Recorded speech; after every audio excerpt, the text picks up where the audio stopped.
Comme tous les jeudis, on parle numérique pratique avec notre Aubaigne des Beignes. Comment ça va, Aubin? Belle année. Bonne année, on s'est pas vu. C'était bien la fête. Franchement, ça. on se dit bonne année. Combien on est On peut se le dire tout le mois de janvier. On peut y aller.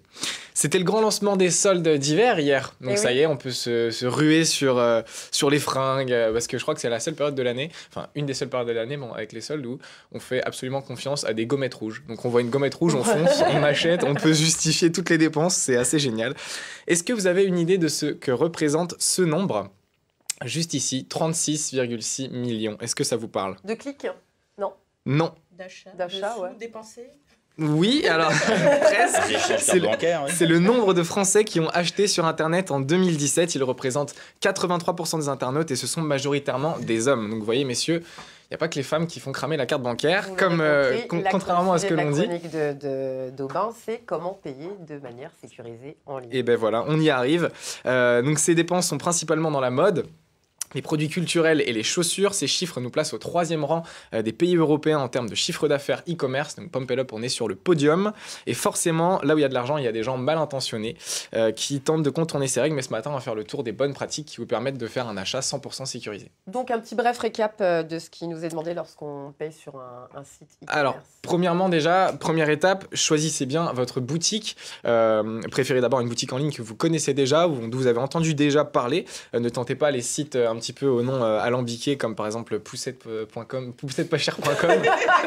Vous retrouverez avec un caddie de supermarché plutôt que votre poussette biplace tout terrain. C'est plus compliqué pour transporter les enfants.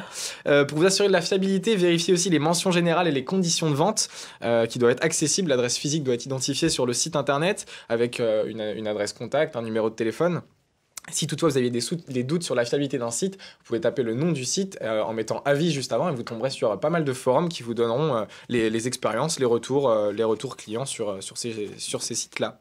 Un bref récap donc, de ce qui vous est demandé sur les sites e-commerce, c'est d'abord vos données bancaires, donc avec votre nom, votre numéro de carte bancaire et ce fameux CCV. C'est les 3 chiffres qu'on trouve au dos de votre carte bancaire. C'est un code de vérification. Sur le web, il est plutôt simple maintenant pour les personnes mal intentionnées justement. Le cryptogramme, oui, c'est ça. Exactement. Il est plutôt aisé pour les gens de trouver vos coordonnées bancaires. Donc pour cela, il existe ce qu'on appelle des pages sécurisées. Donc alors c'est un petit peu technique, mais le http:// qu'on peut trouver quand on fait une requête web, ce http se transforme en https qui signifie que la page est sécurisée. C'est ce que vous trouvez sur toutes les pages de panier d'achat ou tous les profils de sites e-commerce que vous pouvez retrouver sur le web. Et vous avez également un petit cadenas qui peut se retrouver dans l'adresse et qui signale que ces pages sont sécurisées. Question sécurité également, la plupart des banques et des cartes, type Mastercard, Visa, carte bleue, proposent des solutions de sécurisation telles que le 3D Secure. C'est ces petits logos qu'on voit bien souvent sur les sites internet également e-commerce, avec la date de naissance, carte de code ou les codes par SMS. Chaque banque a son propre type de sécurisation. Il vous suffit de demander à votre conseiller lequel est celui de votre banque. Et puis voilà, vous saurez comment obtenir un moyen sécurisé. Donc concrètement, si on n'a pas envie de mettre ses données bancaires, on est foutu. Alors, pour tous pas du tout, parce que pour tous ceux qui appréhenderaient malgré tout ça de communiquer leurs coordonnées bancaires, vous pouvez utiliser un moyen de paiement alternatif.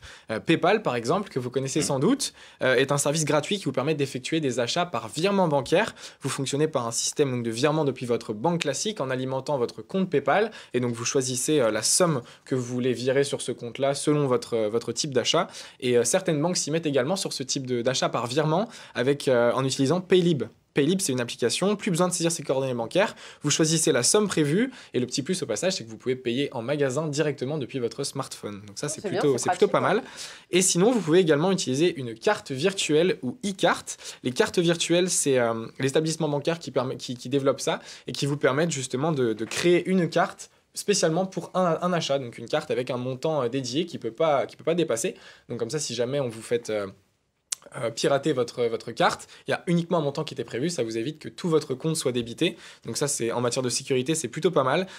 Les services sont généralement payants, mais les frais sont toutefois moindres, donc c'est plutôt intéressant.